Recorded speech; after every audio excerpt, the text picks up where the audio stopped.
I tested 7 different ways to reheat super cubes, and the results actually surprised me. Some were really quick and some took way longer than I expected. And one method can actually void your warranty. Not everyone uses a microwave or even has a microwave. Some foods you want to be able to have a crispy top, and some things just need time to thaw. I'm gonna walk you through each method and we'll talk about how long each one actually takes and how it really depends on the food that you might be reheating as to what method is going to be the best one for you. All of these methods are gonna be based on cooking from the frozen cube. You can thaw in advance if you wanna put them into your refrigerator. You can also defrost in the microwave, or you can thaw in a bowl of water. But for the sake of this video, we're gonna do it straight from frozen.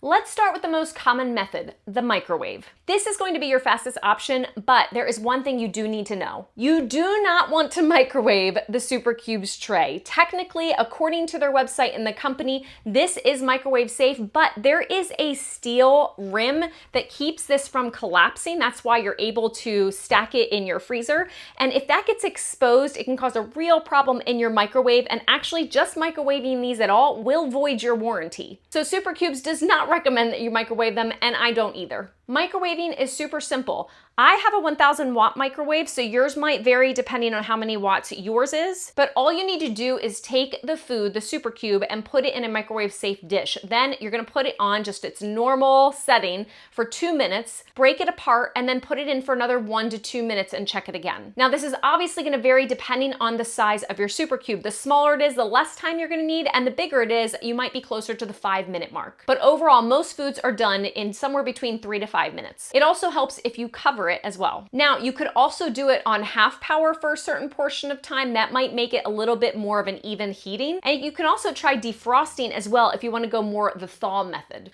Most foods are really perfect for the microwave. Think soups, stews, casseroles, whatever you can think of is probably gonna be a good fit. It's gonna just make a difference of what you want the topping really to be like. Like some that you might want a crispier topping are gonna do better in the oven than they are in the microwave. So if you don't mind a little bit of softness, the microwave is probably the way to go. Now, if you don't have a microwave or you don't like using one, then the stovetop might be the best method for you.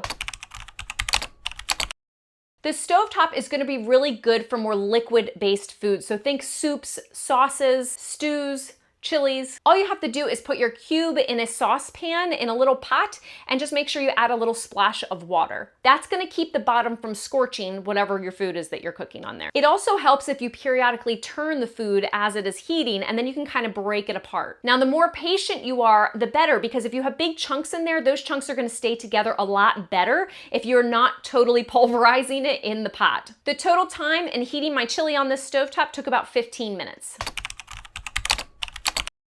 If you want a crispy top or you're reheating something that might contain chicken and you don't really like the way that the microwave affects the texture of chicken, then the oven might be the best method for you. But you're gonna need some patience with the oven. The oven is fabulous for layered meals, casseroles, anything that you want a crispy topping. The oven can also be a really good option for chicken dishes. And the reason why that is because when you microwave chicken, sometimes it changes the texture and it can be a little bit rubbery. Now, if you are microwaving it in a sauce, you might not have that issue as often, but the oven can be your best friend when it comes to chicken. Now, preheating the oven takes about 15 minutes to 350 degrees, and then you're gonna cook your food. Now, if you are using the 1 cup, it's probably gonna take around 30 minutes, but I am using a 2 cup here of the sausage and my wild rice, and that took more like 35-40 minutes. And the more dense your food is, the longer it's actually going to take. First time I actually used the oven was doing my cheesy chicken, broccoli, and rice casserole because I wanted that crispy top, but after a half hour, I got really frustrated because it was still taking forever and it was still frozen in the middle that I ended up taking it out and microwaving the rest of the way. So you really need patience if you plan on doing the oven method. If you have an hour to get dinner out on the table, then you're definitely gonna have time to use the oven from frozen. But if you only have a few minutes, then you might choose microwave or stovetop. Now, if you want the oven style result, but you don't want to heat up your entire kitchen by turning on your big oven or wait for that long preheat time, then a toaster oven or an air fryer might be a better option. Preheat is more like 5 minutes as opposed to 15 minutes. But the time it takes to bake is about the same. My 2-cup cottage pie actually took the same amount of time, about 45 minutes. It is more denser than my sausage and rice, but it still took about 45 minutes in the toaster oven.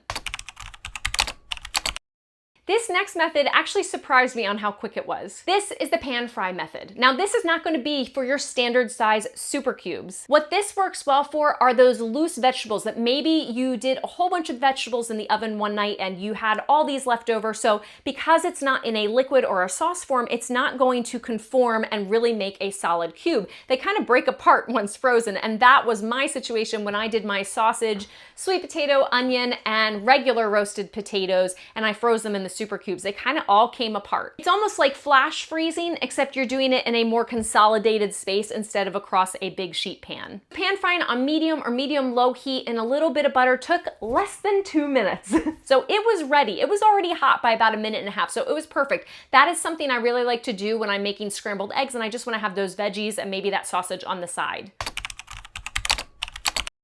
Method number 6 is the Instant Pot. Some of us love our Instant Pot. So if you want to do the pot and pot method, you're going to love using the Instant Pot for this. All you have to do is put your trivet in the bottom of the pot, add a cup of water, and then you're going to get your little pot that you're planning on putting in there. In this case, for me, I use a little stainless steel mixing bowl. Now I tried a couple different times. First, I tried 5 minutes and it was not ready. So then I put it in for another 3 minutes, bringing us to 8 minutes, and it still wasn't completely ready. It still had a little bit of an ice center, but I was able to break that up and mix it in really well. So I think the safe bet when it comes to things like soups or whatever for the Instant Pot is probably going to be about 10 minutes on high pressure with a quick release. Now you can really heat up anything in the Instant Pot in this method, but the thing is that you've got to remember that the Instant Pot is keeping the steam in there. So if it's something you don't want to be really like wet and mushy, then don't put it in there. Soups are going to be fabulous. Chilies, stews, that's going to be really good for the pot and pot method.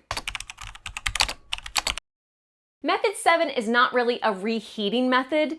It's really technically just thawing, where you thaw in the fridge and you plan ahead. This is really good for things that are meant to stay cold. Think guacamole or pesto or certain sauces that you make that you want to remain cold, so you don't necessarily want to heat them up in the microwave. You might want to thaw overnight or for a few hours in the fridge. It does require a little bit of planning ahead, but if you forget and you still need it, you could still microwave and maybe do it on half power or try defrosting first so that you still have the cold and it's not really getting hot or getting very many hot spots. Just being really careful with checking it periodically. But if you're a planner and can thaw in advance, that is going to drastically reduce your cooking time, no matter how you decide to reheat your food, even if it's not something that's meant to stay cold.